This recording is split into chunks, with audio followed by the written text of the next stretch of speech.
Hey everybody, what's up? It's Corbett Barr, and I am talking today with David Siteman Garland from The Rise to the Top. I'm really excited today to have David on because he has built maybe not the biggest, but we'll find out in a second, but certainly the most exciting interview show out there for entrepreneurs. So David, how's it going? Excellent. I like that intro. Maybe not the biggest, but we're going the best, right? That's what we want to be. That's Well, what she said. yeah, exactly. And I want to find out if you're the biggest. Actually, I don't know if you know because maybe your competitors don't share their numbers. But right off the bat, can you tell us a little bit about what Rise is for people who don't know? And also, if you could share just maybe some growth stats and how long you've been at it. Sure. So started in 2008. That was a magical year. October 2008 is when it started. And really the big concept, and this has taken me years to really understand this, what you're doing, right? Right. It's funny how that works, and it evolves and changes. But I can tell you exactly what the show and what I do and what it's all about. The real core of it is helping people take their expertise and turn that into what I say badass online business and offline, not just online as well. But it really is a show, a blog, and a resource all about helping those types of people. So if you're, let's say you're an expert in fitness or you're an expert in something like that, I am extremely passionate about is people taking those passions, interests, and expertise, turning that into a business. So that's really what the Rise to the Top's all about. Yep. Started in 2008. I had about 3 viewers. I don't know, something like that. Like, my dad, and then I think my dad would go log back in, and then I think maybe my mom or something like that, right? It's pretty good. So I think those are the numbers we're talking about early on. So when I started, so my point of telling you that is that it wasn't like I started with really too much of a head start. And within 2 years, we went from, and I'm going to tell you a couple numbers, but downloads of the show is a big number that people use. So downloads of the show in less than 2 years went from 0 to 100,000 a month. Wow. And now it's over 250,000 a month. Wow. That's and awesome. We're doing this in 2012. Web traffic went from 0 when you start the new site. There's a theme here, yeah. Yeah, and I would say right now we average about 110,000 uniques a month, somewhere around there. All right. And it varies. That's not the only metric that I find extremely important. But that's kind of a look at sort of the numbers growth, if you will, since the beginning. But I'm an open book. I share anything. So All right, awesome. And it seems like you have maybe pivoted a little bit along the way, which is probably a useful lesson for people. Sometimes you just have to get going with a vague idea of what you're going to be doing, and then along the way, learn from your audience and pivot a couple of times. Were there any critical things where you said, this is what people really want? Like, I need to dive into this more. Yeah, and mistakes too. Yeah. It's been both ways. So I can tell you a little bit about the evolution now that we're in 2012 when we're doing this. And it started in 2008. So my original vision, and where I wanted to position myself in the show was really for, I would say, entrepreneurs in general. It was more of a general thing. It was like for entrepreneurs. It was a show for entrepreneurs. It was a resource for entrepreneurs. I wrote a book for entrepreneurs. You could make the subset that maybe it's more online than offline, but it was really kind of entrepreneurship when I started. And something I think this is a good lesson too for people is that something I wish, and again, I can't go back and change it. So I'm glad that I did everything that I did exactly the way I did it, good and bad, because that's how you figure stuff out. Right. But something that I try to give advice to people, the more clear that you can be early on, the better. It doesn't mean that you can change it. You can't change it, your target market, what you're doing, but you're really going to have to hammer home. If you want to be known in your niche, in your space, you're going to have to stay consistent with what that is, you know? So I did that, and, there were interesting moments. It's like you start to sort of know your audience as you get to go.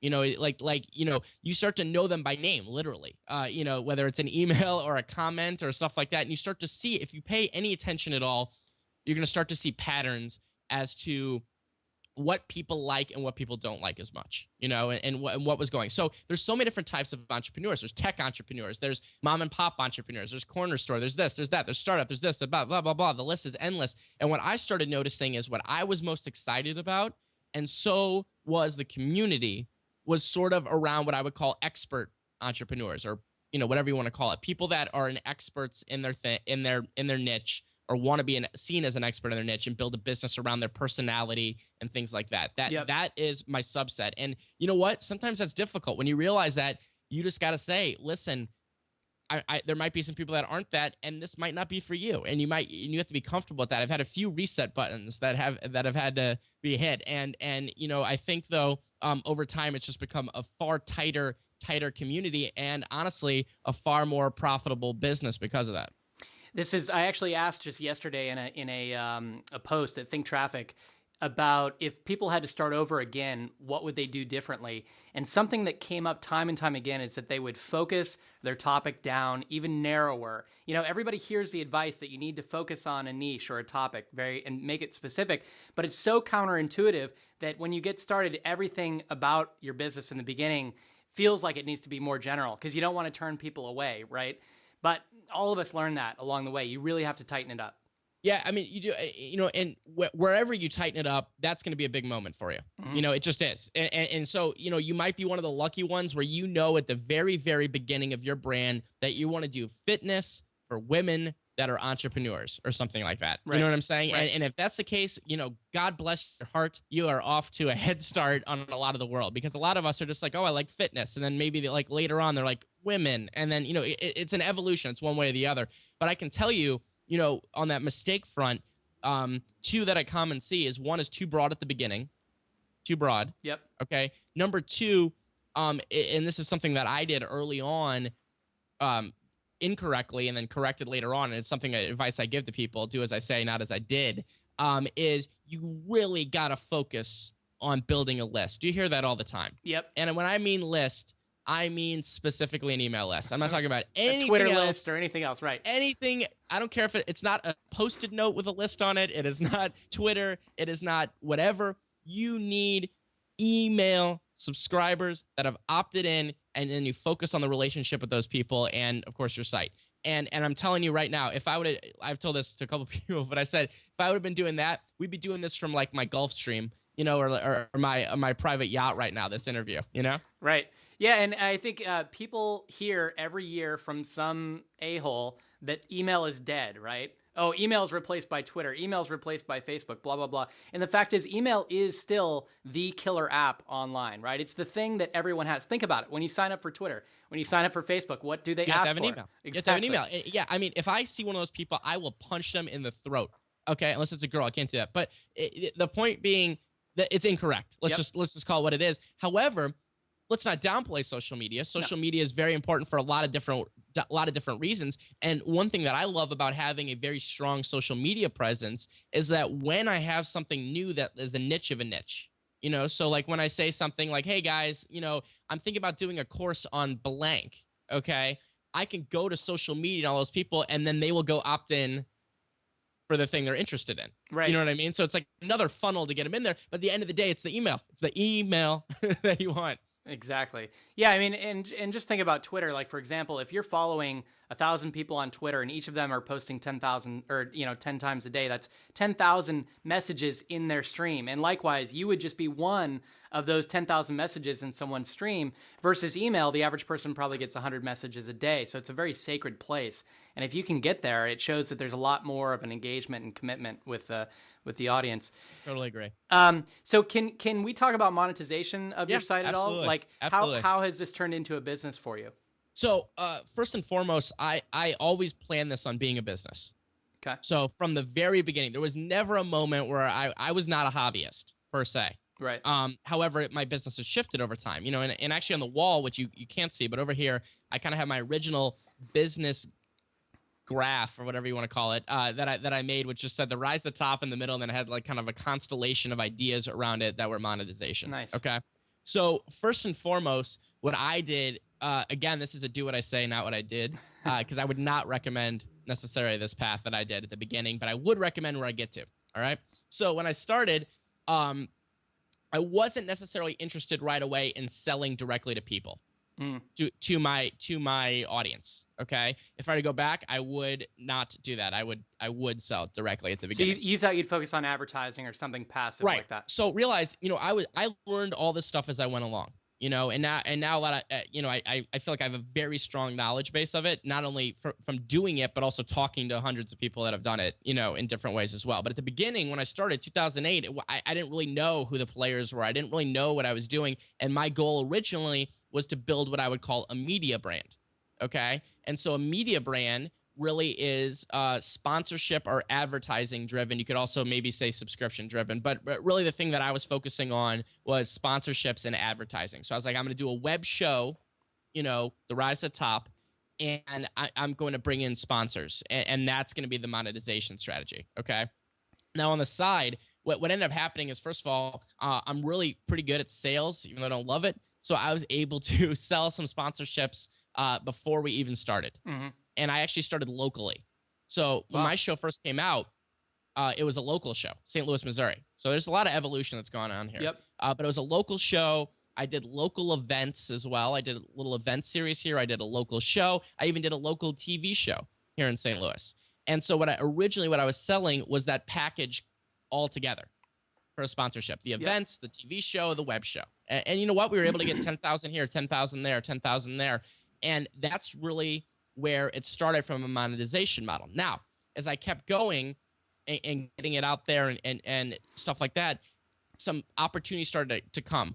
Free speaking gigs would start to come in. People like, oh, come speak, on entrepreneurship and marketing and stuff like that. Okay. So free speaking gigs, not great for paying the bills. Right. But I would go and I'd start building credibility by doing that. That then led to paid speaking gigs, and then also I had people then starting to call me for consulting, and I was actually hired by Google very early on to come out there and do some on video work as a personality. So bottom line was, I was kind of making things happen wherever I could monetize, but I wasn't directly selling to my community yet.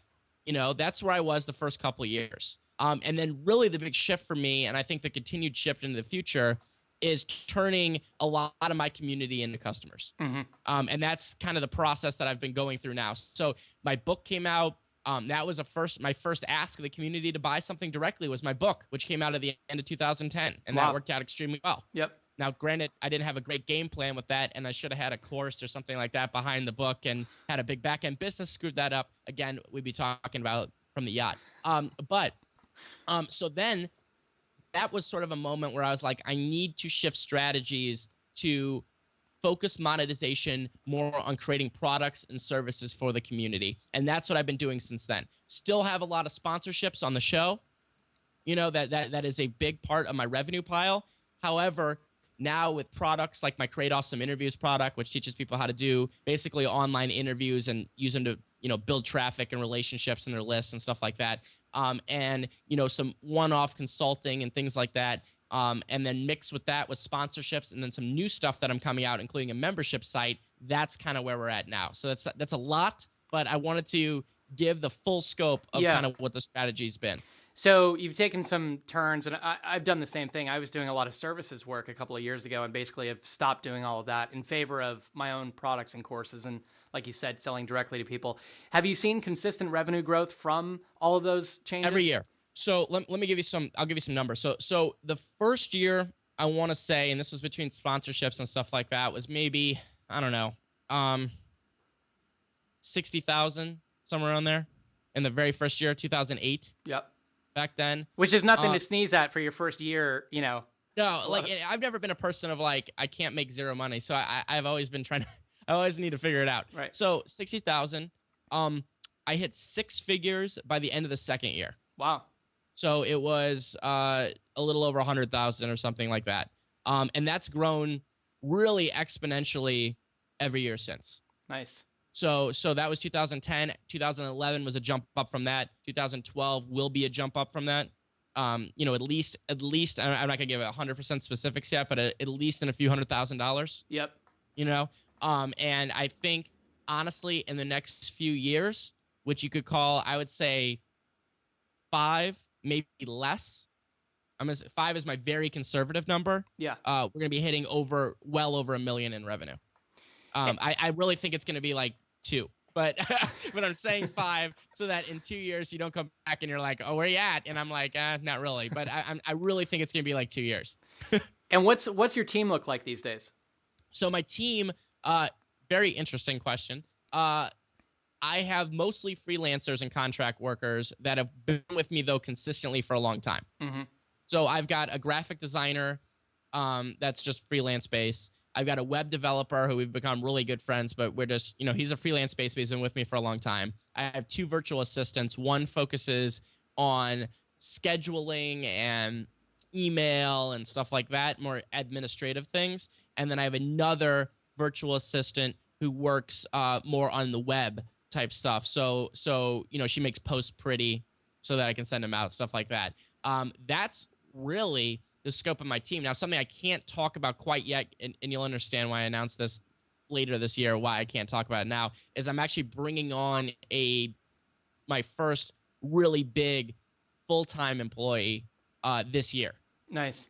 So, and that's going to help with a variety of different things, sort of like be like an operations director, if you will, Yeah. but doing a lot of different things. And that's exciting times. For me, probably same with you, Corbett, is really, I don't want to do a huge team. I don't want to have 500 employees or something like that. I don't want to be that.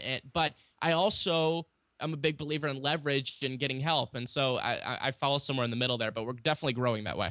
Yeah, I mean, I held off for a long time in adding anybody to the team, and eventually when I did, you realize that the first couple of full-time people are so critical because it just buys you the ability to like take vacation and not have to check your phone every half hour, that sort of thing. So there are some nice things that come out of it, and I've also learned a lot about how to manage people better over the years. That plays into it as well. You got to find somebody that you can give like 110% confidence to and just say, here's your role, go do it and make the best of it, and if you have problems, come and talk to me. But otherwise, you're in there, it ends up being not worth it because you're doing too much of the work yourself, Right. Yeah. And all my contractors, what I love about them is that, and the reasons I've been with them for so long is that I can say, do this, and then they do it. There's not a lot of hand holding. There's not a lot of, they're experts in certain areas, and I let them be the expert in their area.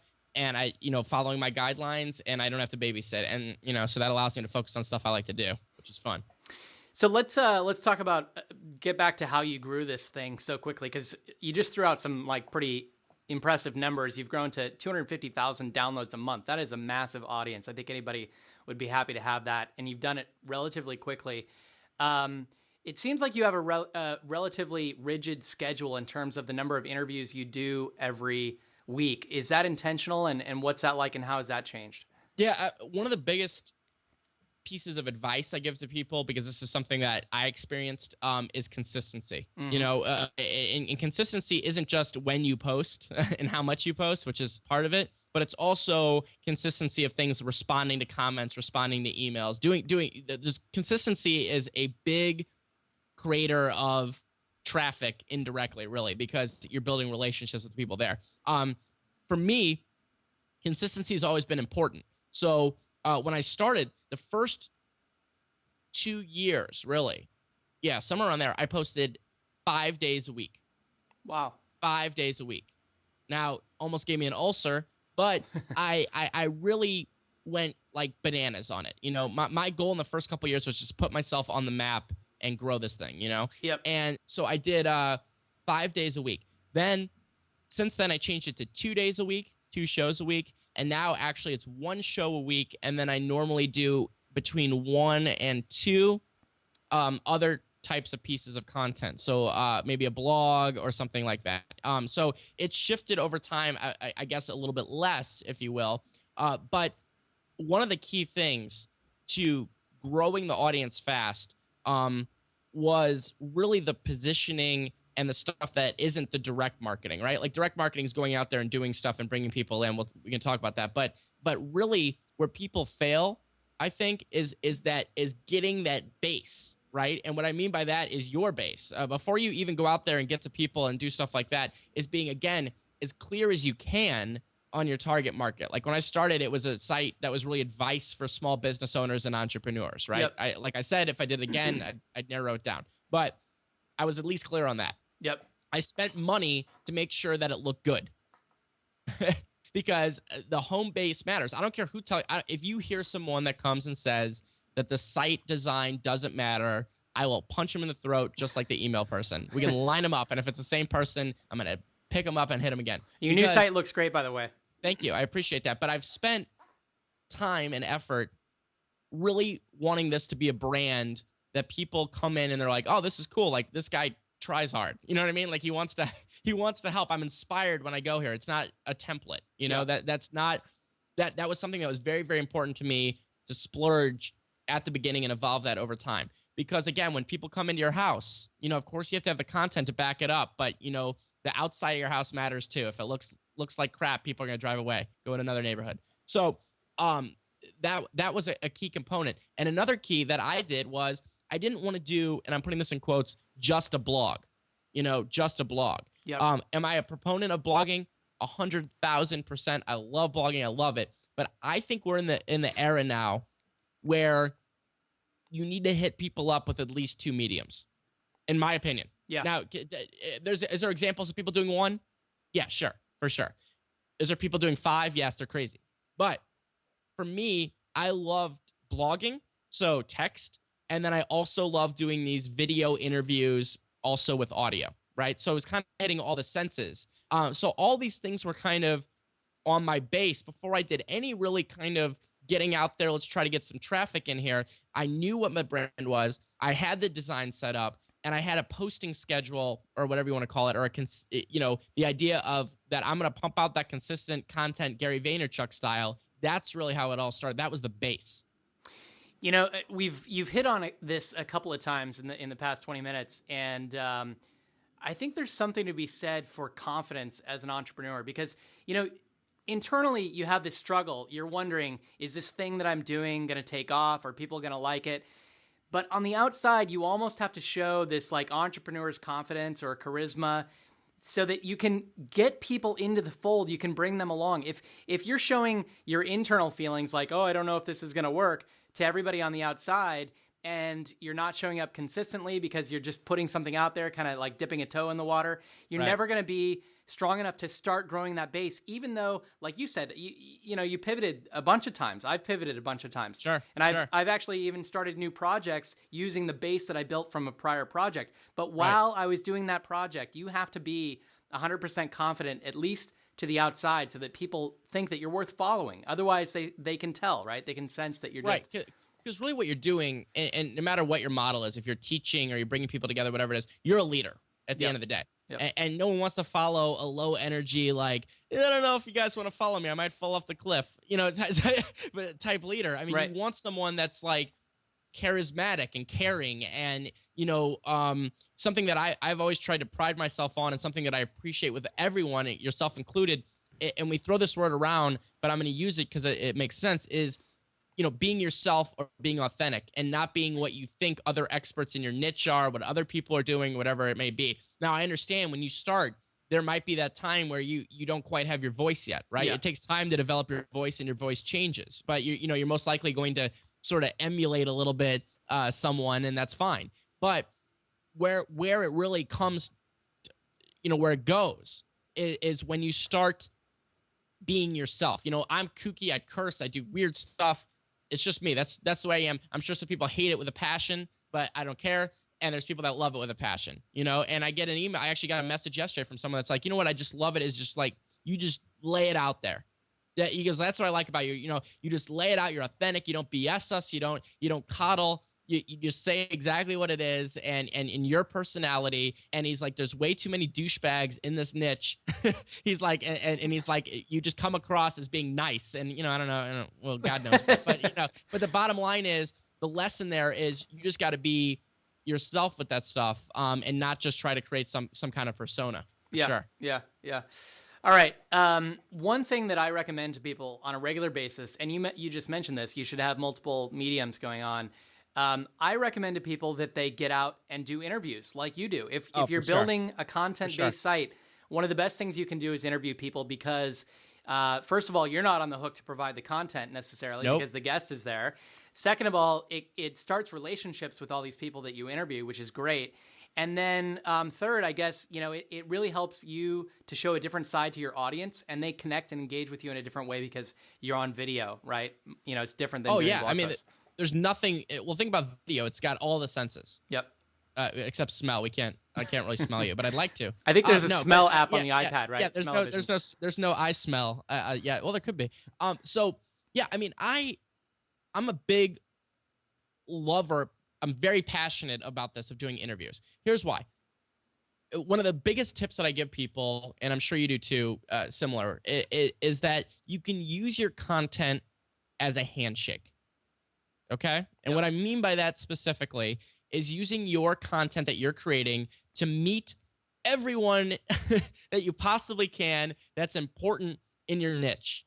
The authors, the bloggers, the media sources, the product creators, you know who they are. I don't care what you are. I don't care if it's dog training. There's like 50 people. There's probably some dog training czar. It's the dog whisperer or whatever. Okay? Right. Now, how do you get to know those people? Okay? A lot of different ways you could go about it. You could stalk them, possibly get arrested. Not recommended. Okay? You could go outside their house with a flag and say, check, hello. You know, not good. Tried that. Didn't. But, you know. So what I've noticed, the best way to do it, or one of the best ways to do it, is through interviewing. You know, and meaning having these people on to talk, because it's a lot easier for busy, important people that you're going to talk to flip on a webcam, or if you're not going to do video, do audio, than to respond to an email where you ask them 50 questions and they're like typing it out. They're going to want to kill themselves. I did a huge poll on hundreds of people, busy people, saying, hey, what would you prefer? One said they wanted to write it, you know, and I think they were drunk when they sent that. So, you know, be that as it may, it's easier to come on and talk to people. Yep. Now, here's a tip on this. You have a blog, you've got your site going. You know, you might be thinking to yourself, well, no one's going to say yes. Like, no one knows me. My audience is Sniffles the cat, Dad, and my grandma, okay? Like, no one's going to say yes. BS. Here's some ways that you can actually get people to say yes. I want to get this because this is important, because this is what hangs up people all the time. They're like, I can't do it. All right, so first and foremost is it goes back to that brand. Are you building a strong brand? Meaning, like, when they come to your site, I don't care if there's one viewer, does it look good? You know, do you have a show besides a blog? I love the word. It's the 4-letter magic word that you can send to people and say, you know what, I have a show about this, and I'd love to interview you. It sounds so much more formal than I have a blog. Right. I have a blog. Oh, you know what? I have a delete button. You know what I mean? Right, so, exactly. so, you know, so I'm swear to God, I cannot emphasize this enough of just having at least the illusion of having your shiznit together. Yep. You know what I mean? By saying I have a show, it's on this, here's my site, it's this. I don't care if you have 2 people. Carol Roth, you familiar with, do you know Carol? Vaguely. Not okay, not so the Carol, the quick spiel on this. New York Times bestselling author. She wrote a book. Very busy, always in the media. And I said, Carol, what makes you say yes to people for an interview? You know, like a random person. Let's assume that there's no warm introduction, because if it's a warm introduction, you're going to get them anyway. Let's just assume a random, you know, Joe Smith says, hey, Carol, I'd like to interview you for 4 hours. Here's how she decides. If it's a big media source, of course she's going to say yes, because there's a huge benefit. CNN calling, she's not saying no. But she said that she reserves time for up-and-comers, for people that she knows are passionate about it, that care about it, and at least appear to have their stuff together. Yep. They might have no viewers. She likes to do it as a favor because she remembers that day. A lot of people are in that category. So you have to be thinking to yourself, when someone sees your email requesting an interview, the first thing that they're going to do is go to your website. Okay? Do you at least have a good impression there that this is something that you're serious about and you're not just dabbling in? And if you can get people to even just quickly say, you know what, this guy looks pretty cool, you know, or girl looks pretty cool, I give us a shot, your percentage chance of landing an interview will go up by 5 gazillion percentage chances. I did the math. That's 100% accurate. It sounds bulletproof. The math, that is.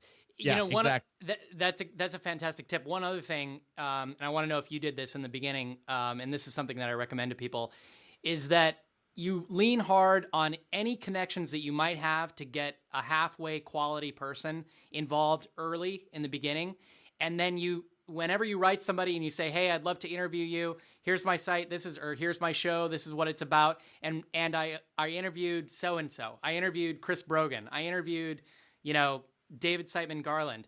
And that way people say, he must have some credibility. It's like social proof on a really small scale. He must have some credibility because David thought he was good enough to interview. Yeah, great point. I actually have 100% a system on this. So it's something I actually teach in the Create Awesome Interviews course. My recommendation for people that are getting started, they're like, oh, how do I go interview Seth Godin? You know what? You don't.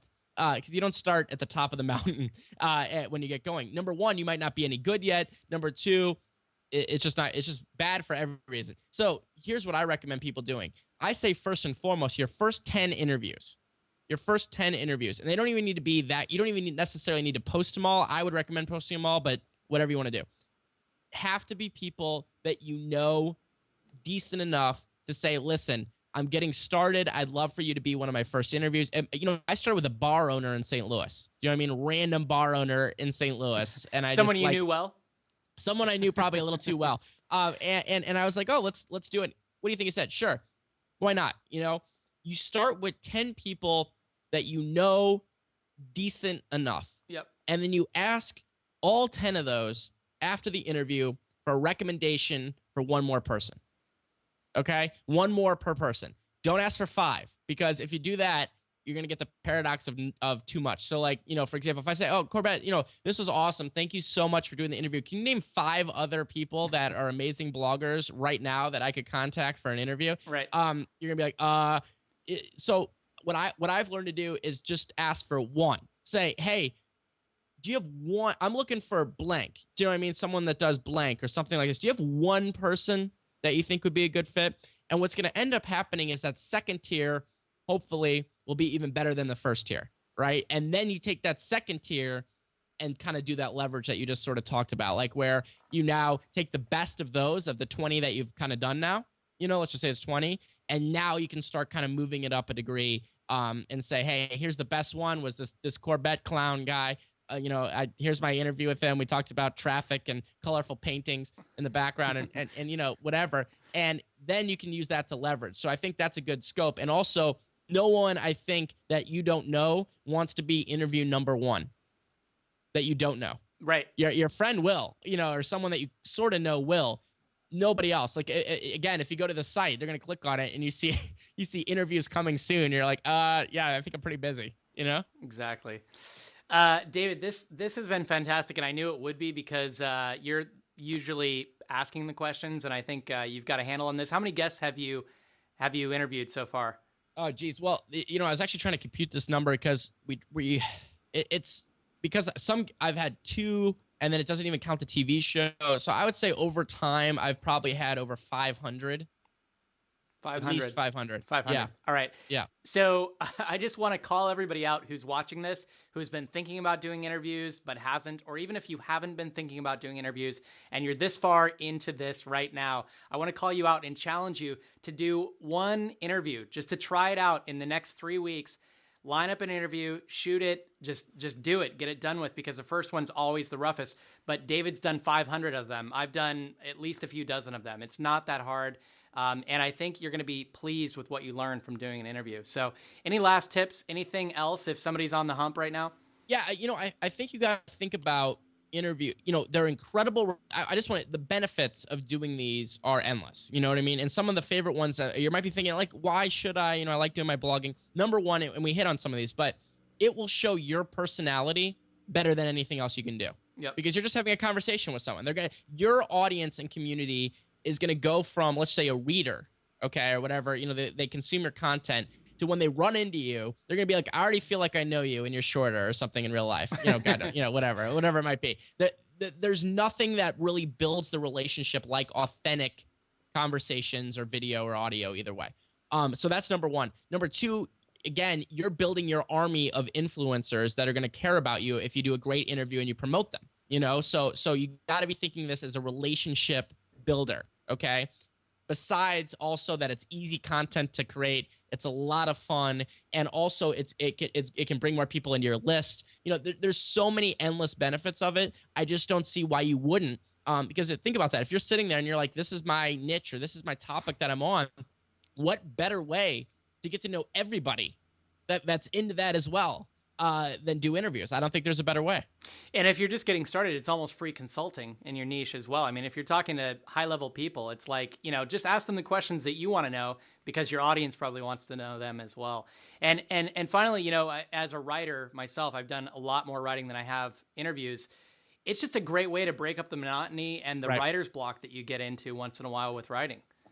Yeah, and I think that, I'm a two-medium guy, right? I like writing and I like doing, video and audio interviews. And for me, it's been a burnout savior, because I'm telling you, if I write every day, or something like that, I get burnt. If I do, honestly, video interviews every single day over and over again, get a little burnt. Who wouldn't? Yep. So, but when you have a little mix, it's almost like, this is a lot of fun. I could do this forever. So I think that's part of finding where your medium's at there.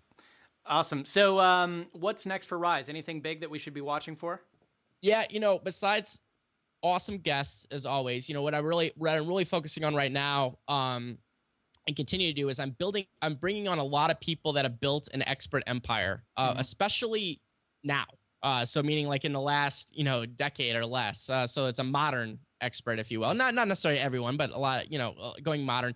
And I'm really picking their brain on how they built their credibility, their business model, all that kind of interesting stuff that we would all want to know. So that's one thing. And then the other thing, and I can't tell you name yet, but go over to therisetop.com/VIP. You can get on my email list. You'll find out about it. Is I'm doing soon a private membership site that is going to be really about the exact audience we talked about today. So it's going to be helping experts build their business, and there's going to be basically group coaching and special sessions and networking, and it's really something I'm very, very excited about, and that will be out this year. I'm not sure exactly when, but it's going to be coming, and it's going to be really cool. So that's the biggest stuff that's on the plate.